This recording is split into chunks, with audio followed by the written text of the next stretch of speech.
Luxury homes, how well do they sell in India? Welcome everyone to this very interesting debate today.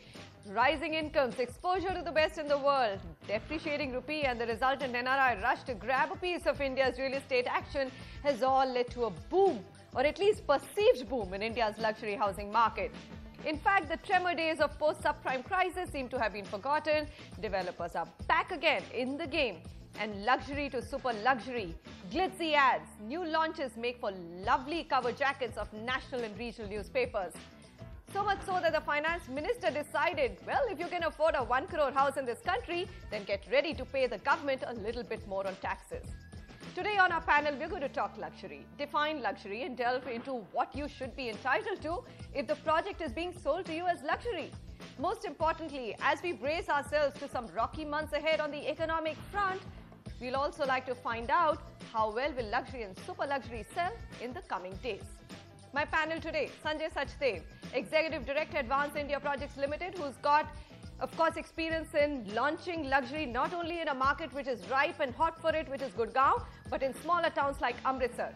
Vineet Relia, Chief Operating Officer, Sare Homes, who of course came into the country saying that we will not get into the luxury segment, but the latest project gives you luxury at some value. We'll try and understand what that luxury and what that value is.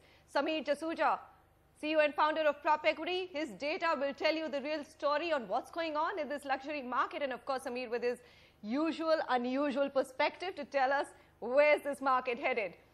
From our Mumbai studio, Bharat Dhupar, Chief Marketing Officer, Omkar Realtors and Developers Limited, two luxury projects in Mumbai. What's going on in that big market where India's high net worth investors and of course people stay. They say it's the most expensive city of the country. Now, I'm going to read a lot of data, but I'm going to just set a perspective with very few data points. The total value of luxury homes launched in 182 luxury residential apartments, offering a total of 25,570 units across the top 7 cities of NCR, Delhi, Mumbai, Bangalore, Chennai, etc., between 2008 and 2012. That's the time that we're talking about, was US $30 billion. How does that really stack up to international figures? We don't know, but it seems like a reasonably big market. Now, if you look at some of the top cities, which ones really had the lead? You had NCR, Delhi, of course. Goes without saying, Mumbai, Bangalore and Chennai had the greatest market share of all these launches. The luxury residential segment is also emerging in Tier 2 cities. NCR, of course, remains the clear leader in the last 5 years. This is Jones Lang LaSalle data. If you look at absorption, a very interesting trend, contrary to what we see in advertising and believe that there's a lot of luxury launches, absorption, if you see, there was a 68% decline in the absorption of luxury units in the first quarter of 2012 compared with the same quarter in 2011. In the second quarter, the rate of decline was 22% and was down to just 3% in the third quarter. That's Prop Equity data for you. We'll come to price appreciation later, but I think that data speaks a lot and beckons a lot of questions. So first of all, I'd like to ask Sameer, why is everyone coming up with cover page ads saying luxury? The data is all pointing out to the fact that there isn't that much appetite for luxury left in the country. Well, interestingly, what is happening right now is that primary markets are still witnessing a huge amount of demand from underwriters, from investors who are being promised that they will get an exit in a very short time, and prices are still going up, and we are witnessing unbelievable amount of absorption in that space. But when it comes to the secondary market, we are definitely seeing a different picture. But this absorption data is primary market absorption data. Yes, but this absorption data also relates to number of projects that have come down, because a lot of projects that were launches have come down, and that's why the absorption levels have come down. So it's not an apples to apples comparison actually if you look at it. If number of projects come down, but it gives you a kind of indication in the market that people are offering lesser and lesser luxury projects at this point in time compared to 2011.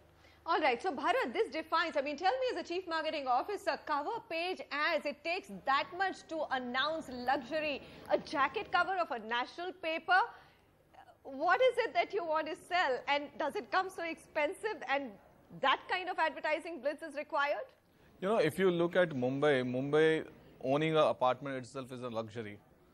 And cover page ad definitely because unlike Delhi or other markets, In Mumbai, it's the end user which gets directly attracted and is the end user buying. So speculation buying is much lesser in Mumbai than in any other place. So definitely you need to have a cover Times of India, you need to go with your hoardings, you need to do a full campaign.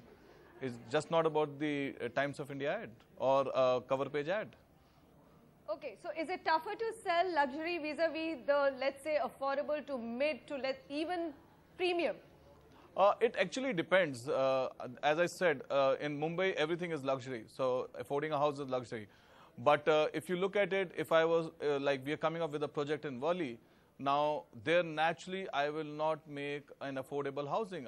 The land is expensive. The entire place asks for an apartment which has to be a luxury apartment.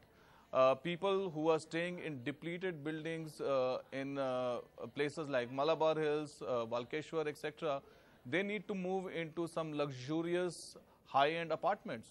And for them, it is required. So there is a demand for it. So it is not that there is no demand for it. The number of units for these people are still much lesser. Whatever might be the data Sameer might share with you, but as far as my understanding is concerned, in terms of the right locations, there are very few locations still in Mumbai where you can make that high-end luxury or where people would shift into those high-end luxury. All right, fair enough. So, you know, okay, Mumbai, everything is luxury. But we believe that's the bread and butter. We believe that the market, or looking at the Indian dynamics, is the mid to premium segment that we're going to play our game in. Are you going to continue to play that game? Is luxury now being used for what then? See, we have pretty much what we said is what we believe in even today. The difference has happened is, you see, if you talk about luxury housing, one is the location aspect. So if you leave the location aspect aside, because that's really dependent on the micro markets, if you look at the product, what has happened is the ticket prices have gone up. Like if you talk about a Gurgaon nothing starts less than 1.25 crores or 1.5 crores. So when you have a customer who's coming and saying that if I want to give 1.25 crores, there is a huge aspirational value he's coming with. So he wants something in it. So he wants a luxury tag. No, he so does not want it's luxury. It's it's like Sare Homes, the new launch we have done, which is being construed as luxury, is actually we're giving him more value. We're just saying that your skills are going to be more smarter. We are saying the elevations will be nice, but they will be elevations which are useful. You have bigger balconies which are useful. So while we are not getting into fancy items, we're just saying that we are giving you much more value in it. And since the price has already gone up, so he's kind of happy in that value. So the idea is to deliver more value in that.